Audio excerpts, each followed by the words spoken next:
11वें episode की शुरुआत में पांजी नोटिस करती है कि कोई इन्हें अप्रोच कर रहा है और ये कोई और नहीं दी लेजेंडरी नमेकियन नेवा थे। तो सभी अपने शिप से बाहर आते हैं उन्हें देखने के लिए। अभी किसी को नहीं पता कि वो नेवा है। गोकू उनसे जाके पूछता है कि आप भी एक नमेकियन हो, है ना, और क्या आप यहीं पर रहते हो। पर तभी उनकी नजर पड़ती है ग्लोरियो के बैग में और वो देखते ही बता देते हैं कि ये कुछ और नहीं ड्रैगन बॉल है। वो 2 सेकंड के लिए सीरियस होते हैं और बाद में पागलों की तरह हरकतें करने लग जाते हैं। सब हैरान थे कि अचानक से इन्हें हो क्या गया। अभी तक तो सब सही चल रहा था। तभी वेजिटा बोलता है कि ये बुढ़ा सटिया चुका है तो उसे छोड़ो और चलो तामागामी के पास। पर तभी उनके बीच में से पिकोलो आके बोलता है कि अपना नाटक बंद करो, मैं जानता हूँ तुम ही हो द लेजेंडरी नमेकियन नेवा। नेवा उसे देखते ही बोलता है कि तुम एक वॉरियर नमेकियन हो, ये तो बड़े रेयर होते हैं। फिर वो बोलते हैं कि तुम्हें देख के मुझे कतात्सा की याद आ गई। पर तब पिकोलो बताते हैं कि वो मैं नहीं, वो मेरे फादर थे। पर ये चीज गलत थी क्योंकि हम जानते हैं कि वो उसके फादर नहीं, वो उसके ग्रैंडफादर थे। शायद सबटाइटल में कुछ मिस्टेक हुई होगी। तब वो पूछते हैं कि फिर तुम्हारा नाम क्या है। तब वो बताता है कि मेरा नाम है पिकोलो। इसे देख के नेवा बोलते हैं कि ये तो बड़ा ही अजीब सा नाम है, पर आखिर तुम इधर करने आए क्या हो। तब पिकोलो जवाब देता है कि सच में मुझे बताने की जरूरत है क्या, तुम देख नहीं सकते कि तुम्हारी लापरवाही की वजह से क्या हुआ। तुम उस सुप्रीम डीमन किंग के साथ अर्थ पे आए और हमारी ड्रैगन बॉल का यूज करके हमें ही बच्चा बना दिया। तभी वेजिटा और गोकू दोनों चौंक जाते हैं और वो बोलते हैं कि तुम वही नमेकियन हो जिनने हमें बच्चा बनाया था। तब पिकोलो उससे फिर से पूछता है कि आखिर तुमने हमें बच्चा बनाया क्यों, क्या मिला आखिर तुम्हें ये करके। तब वो बताता है कि मेरा इसमें कोई हाथ नहीं है, ऐसा मैंने गोमा के रिक्वेस्ट पे करा था क्योंकि वो डरा हुआ था कि तुम और तुम्हारे दोस्त डीमन वर्ल्ड पे कब्जा कर लेंगे, इसीलिए उसने तुम्हें बच्चा बना दिया ताकि तुम्हें खत्म करना आसान हो। तब पिकोलो फिर से बोलता है क्या तुम्हें पता था कि वो डेंडे को भी अपने साथ लेके जाएगा। तब नेवा बोलते हैं हाँ, ये मैंने पहले ही प्रेडिक्ट कर लिया था क्योंकि अगर वो डेंडे को अपने साथ ले गया तो तुम लोग कभी अर्थ के ड्रैगन बॉल का यूज कर ही नहीं पाओगे। तब पिकोलो और भी ज्यादा गुस्सा हो जाता है कि क्या होता अगर उसने डेंडे को मार दिया होता, क्या तुम में सच में दया नाम की कोई चीज नहीं है। दरअसल पिकोलो इतना गुस्सा इसीलिए है क्योंकि नेवा एक नेमेकियन होने के बाद भी एक नेमेकियन के खिलाफ गया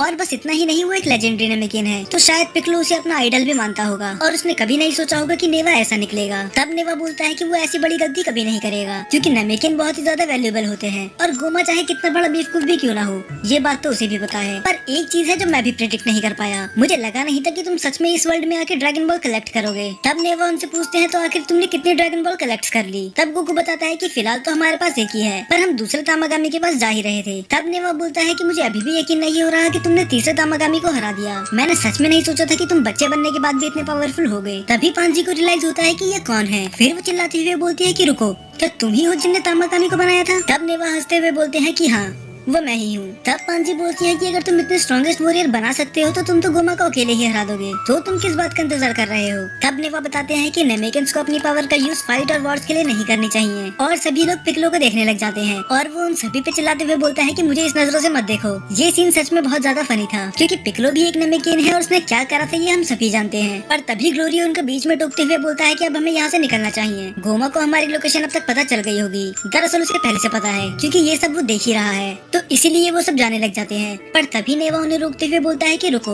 मैं भी तुम्हारे साथ चलूंगा। पर पांजी मना कर देती है। वो बोलती है कि हमारे शिप में इतनी जगह नहीं कि हम तुम्हें भी ला सके। फिर नेवा बोलते हैं कि मुझे तो तुम्हें ले जाना ही होगा, क्या तुम में से किसी को आती है नेमेकियन बोलनी। अब वो सब एक दूसरे का मुंह देखने लग जाते हैं। फिर नेवा बताते हैं कि अगर तुमने ड्रैगन बॉल कलेक्ट कर भी रही तो उसका कोई फायदा नहीं होने वाला क्योंकि उसे समन करने के लिए तुम्हें नेमेकियन लैंग्वेज का यूज करना होगा। तब बुल्मा को याद आता है कि ठीक पुरोंगा की तरह। तब गोकू पिकोलो से बोलता है कि तुम्हें नेमेकियन नहीं आती, मेरा नेमेकियन और उनके लोगों से कोई लेना देना नहीं है। तब गोकू बोलता है फिर तो बहस करने का मतलब बनता ही नहीं है, नेवा भी हमारे साथ चलेंगे। अब बाकी लोग भी बहस नहीं करते क्योंकि अब मना करने का कोई फायदा था नहीं। फिर दूसरी तरफ हमें दिखाया जाता है सीन अरिन्स का जो कू के साथ मारबा की लैब में होती है। मारबा उसका मजाक उड़ाते हुए बोलती है कि तुम लड़ाई से कुछ ज्यादा ही जल्दी आ गए। ये सुन के अरिन्स बहुत ही ज्यादा डिसअपॉइंट होती है। पर तभी कू खड़े होते हुए बोलता है कि मैंने पहले ही सेंस कर लिया था कि वो बहुत ज्यादा खतरनाक है, तो मैं सही समय पे पीछे हट गया। देखा ना कि मैं कितना समझदार हूँ। पर तभी वो बोलती है कि इसमें प्राउड होने की कोई बात नहीं है, तुमने कोई महान काम नहीं करा है। फिर वो मारबा की तरफ देखते हुए बोलती है कि शायद हमने माजिन बू के एसेंस का बहुत ज्यादा कम यूज करा था।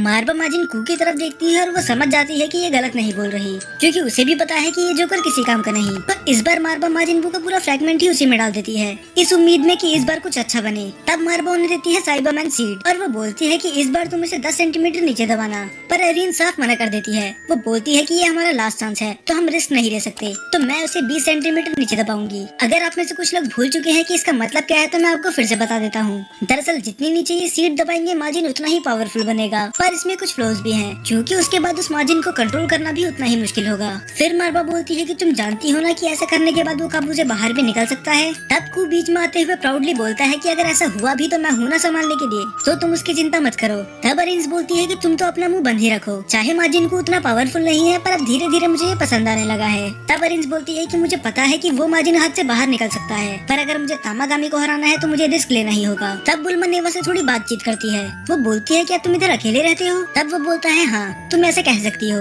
फिर सुप्रीम कैर बोलते हैं कि तुम बाकी नेमिकेंस के साथ क्यों नहीं गए? फिर वो बोलता है कि मुझे यहीं पर अच्छा लगता है और मैं इस जगह को उन लोगों के लिए सेफ रखना चाहता हूँ जब वो लोग वापस आएंगे। अब ये सुन के तो मुझे इसके लिए बहुत बुरा लगा था, क्योंकि वो हजारों सालों से अपने लोगों का वेट कर रहा है, पर आज तक कोई नहीं आया। तब बुल्मा पूछती है कि आपने तामागामीज बनाए क्यों? क्योंकि अर्थ पे भी ड्रैगन बॉल्स है और प्लेनेट नामिक पे भी, पर उन दोनों को भी कोई ऐसी चीज प्रोटेक्ट नहीं कर रही थी। तब वो बताते हैं कि ड्रैगन बॉल्स पे बुरे लोगों की नजर पड़ चुकी थी और वो इसका यूज अपनी इवल विश के लिए करना चाहते थे, तो इसीलिए मैंने तामागामीज को बनाया ताकि उसको बस वही यूज करे जो वर्दी हो। अब इसके बाद गोकू थोड़ा बोर होने लग जाता है। वो बोलता है कि ये शिप तो बहुत ज्यादा स्लो है, अगर हम गोमा की आर्मी की शिप यूज कर रहे होते अब तक तो हम पहुंच भी जाते। अब ये मानो हाइबिस के दिल पे लग चुकी थी, क्योंकि गोकू ने उसकी शिप की बेइज्जती कर दी और वो बोलता है कि मैंने तुम्हें राइड दे दी, इसमें ही खुश हो जाओ, कम से कम तुम्हारे पास अब एक शिप तो है। पर तभी वेजिटा बीच में बोलता है कि मुझे एक बात क्लियर करने दो कि उस तामागामी से बस मैं ही लड़ूंगा। तब गोकू बोलता है कि ये तो गलत बात है, मुझे उससे लड़ना है। पर तभी वेजिटा बोलता है कि इसमें कोई गलत बात नहीं है, तुम एक तामागामी से पहले ही लड़ चुके हो, तो चुपचाप अपना मुंह बंद रखो क्योंकि उससे अब मुझे लड़ना है। तभी गोकू नेवा से पूछता है क्या डिफरेंट लोग भी तामागामी से लड़ सकते हैं? और नेवा बोलते हैं हाँ, इससे फर्क नहीं पड़ता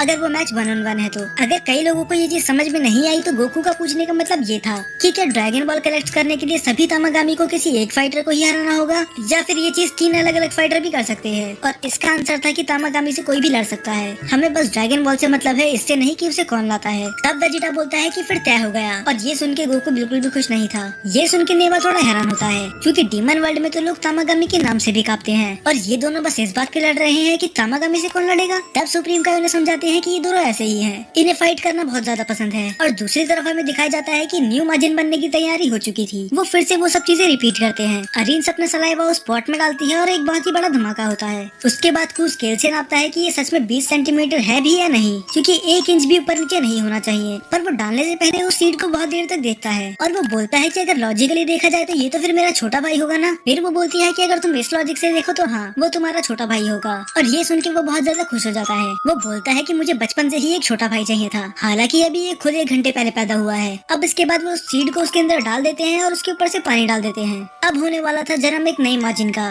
वो उससे पूछती है कि आखिर इसका नाम क्या होगा, और वो बताती है इसका नाम है माजिन-डू।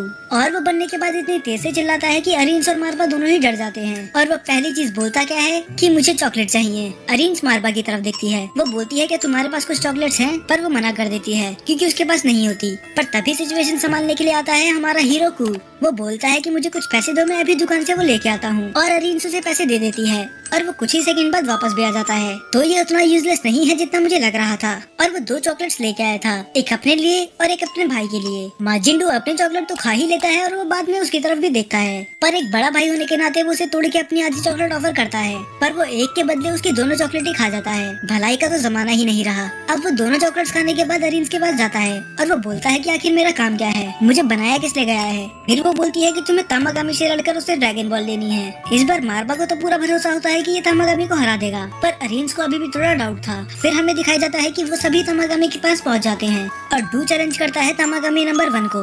और सच में ये माजिन-कू से ज्यादा ताकतवर था। तामागामी भी उसके मूव्स प्रिडिक्ट नहीं कर पा रहा था कि आखिर ये करना चाह क्या रहा है, और उसके सारे अटैक परफेक्टली उसे लग रहे थे। हालांकि वो भी बीच में जोकर वाली हरकतें करता है, पर वो पिछली फाइट से तो बिल्कुल बेहतर था। और दूसरी तरफ हमें दिखाया जाता है कि वो लोग भी तामागामी नंबर 2 के पास पहुंच चुके होते हैं। पर तभी पांजी को वेजिटा के बारे में थोड़ी चिंता होती है। वो बोलती है कि तामागामी बहुत ही ज्यादा स्ट्रॉन्ग फाइटर होते हैं, तो मुझे नहीं पता कि वेजिटा कितना स्ट्रॉन्ग है, पर मुझे लग तो नहीं रहा कि ये गोकू जितना स्ट्रॉन्ग होगा। पर बुल्मा बोलती है कि तुम इसकी चिंता मत करो, वो संभाल लेगा। तभी वेजिटा जाता है तामागामी नंबर 2 के पास और वो बोलता है कि मुझे तुमसे लड़ना है और ड्रैगन बॉल चाहिए। पर तामागामी उसे देख के थोड़ा हैरान होता है। वो बोलता है कि बच्चे तुम घर जाके अपनी मम्मी का दूध पियो, ये कोई बच्चों की खेलने की जगह नहीं है। पर वेजिटा बोलता है कि तुम ये चीज बोलने के लिए बहुत ज्यादा पछताओगे। पर तामागामी एक स्माइल करता है। उसे लगता है कि बस एक छोटा बच्चा उसके मजे ले रहा है, पर तभी उसकी नजर पड़ती है अपने क्रिएटर नेवा पे और ये समझ जाता है कि ये कोई मजाक का टॉपिक नहीं है, ये बच्चा सच में सीरियस है। तो फिर वो फाइट के लिए मान जाता है और उन दोनों के बीच का घमासान युद्ध शुरू हो जाता है। और उसको लड़ता हुआ देख तो पांजी भी उसकी फैन बन गई थी। वो बोलती है कि ये तो बहुत ही ज्यादा अमेजिंग है। तब बुन्ना बताती है कि अभी तो उसने लड़ना स्टार्ट भी नहीं करा है,